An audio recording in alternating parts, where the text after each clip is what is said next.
Okay, let me ask you a really direct question right off the bat. Do your friends know your exact bank balance? Seriously, take a second and think about it. Because, well, if the answer is yes, you might have literally just dropped blood into shark-infested waters.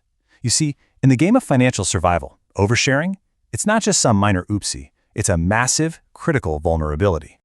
There's this incredibly powerful proverb that honestly hits the nail on the head for our explainer today. A fish with its mouth closed never gets caught. Think about that.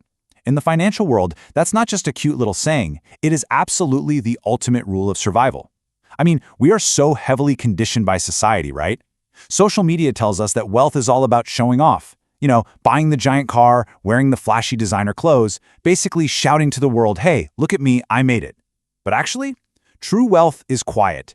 True power is totally silent.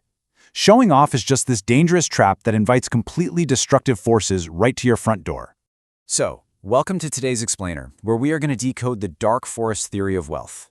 Picture this. You're walking through a completely pitch-black, super dense forest at night. Now, you've got a flashlight, and flicking it on might make you feel secure for a second, right? It shows everyone exactly where you are. But here's the catch. In a dark forest, light doesn't bring help. It attracts predators. So today, we're figuring out exactly how the world's most successful people navigate this forest, and how they don't just survive, but totally thrive simply by keeping their financial secrets locked down tight. All right, let's dive right into our roadmap. Today, we're covering 3 unbreakable rules. Rule 1, hiding your net worth. Rule 2, hiding your plans. And Rule 3, hiding your edge. And then, to wrap it all up, we'll go over the ultimate defense mechanism, strategic poverty. Starting things off with Rule 1, hide your net worth so you can survive the audit trap. Now you might be thinking, come on, there's no harm in telling my absolute closest friends or my family about my success, right? Well, actually, human nature hasn't changed in thousands of years. Jealousy and competition, they are literally hardwired into our DNA.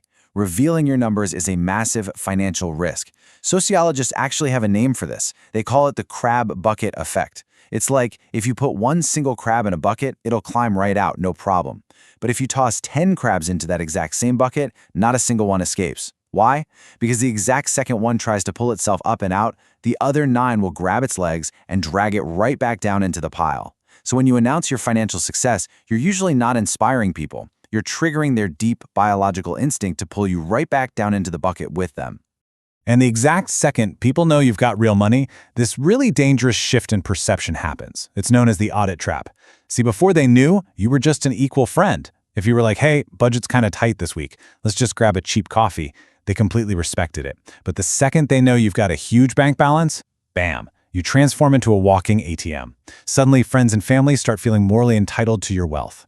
Every single thing you buy gets audited and judged. If you don't pick up the check for that expensive dinner, well, now you're cheap. If you don't float a loan to a cousin for some super questionable business idea, suddenly you're the villain in their story. And you know, it's not even just friends and family. The rest of the world will literally charge you more when you show off. Economists refer to this as price discrimination. Let's say you've got a contractor coming over to fix your roof. If they pull up and see this beat-up 20-year-old Honda sitting in your driveway, they're going to assume you're on a tight budget, right? So they quote you a fair market value. But if they roll up and see a brand new 6-figure BMW parked out front, oh, they know you've got cash. They might charge you 3 times as much because they're thinking, hey, this guy isn't even going to notice an extra $5,000. And the crazy part is, they might be right. But that right there is exactly how absolute mountains of wealth get quietly chipped away over time. Moving right along to Rule 2. Hide your plans to avoid the danger of premature celebration. So talking about your upcoming investments or pitching your shiny new business idea or even your big career moves, that can actually sabotage you before you even take step 1. And it's all because of a biological glitch in our own brains called premature celebration. It basically works like this. Step 1, you get a genuinely brilliant idea. You're totally pumped, adrenaline is rushing, so step 2, you go and tell all your friends. Step 3, they tell you it's an amazing idea and call you a total genius. Boom, your brain just got a massive dopamine hit. It literally gave you the reward for achieving the goal before you've actually done a single ounce of the hard work. So step 4, you go to sleep feeling super satisfied. And when you wake up the next morning, that burning hunger to actually execute the idea is completely gone. You basically rewarded yourself for having the idea instead of actually doing the work. And beyond the biology of it, there is a very tactical reason to keep your mouth shut. Sun Tzu actually wrote in The Art of War, "Let your plans be dark and impenetrable as night, and when you move, fall like a thunderbolt." When you go around announcing your plans, you are literally manufacturing your own competition. I mean, think about it. If Warren Buffett tweeted about a stock he was planning to buy, thousands of people would rush in and buy it first. The price would skyrocket and his whole opportunity would just vanish. If Mark Zuckerberg had broadcasted the entire concept of Facebook before actually building it, somebody else probably would have beaten him to the punch. Announcing your moves just gives your critics time to plant seeds of doubt, and it gives your competitors a massive head start to steal your strategy. Which brings us perfectly to Rule 3, hide your edge. This is all about protecting your secret sauce. Your edge is that special skill, that unique strategy, or that hidden advantage that actually makes you your money. Now, there's this fundamental rule in economics called the efficient market hypothesis. In everyday terms, it basically means that if a highly profitable strategy becomes public knowledge, everyone else starts doing it, the market adapts, and poof, the profit potential completely disappears. It's like if you find a magic goose that lays golden eggs, you don't invite the whole neighborhood over for a showcase, right? No, you build a massive fence, you put up a wall, and you lock the gate. Because the second you show off that goose, competitors are going to copy it, the government's going to tax it, or someone's just going to try and steal it outright. So, the really crucial point here comes down to the number 2. Any guesses what that represents? 2 is the exact number of people on the entire planet who currently know the complete recipe for Coca-Cola. See, Coca-Cola's absolutely greatest asset isn't their giant factories or their fleets of delivery trucks. It is that recipe. That is their ultimate edge. And they keep that thing locked away inside a vault down in Atlanta.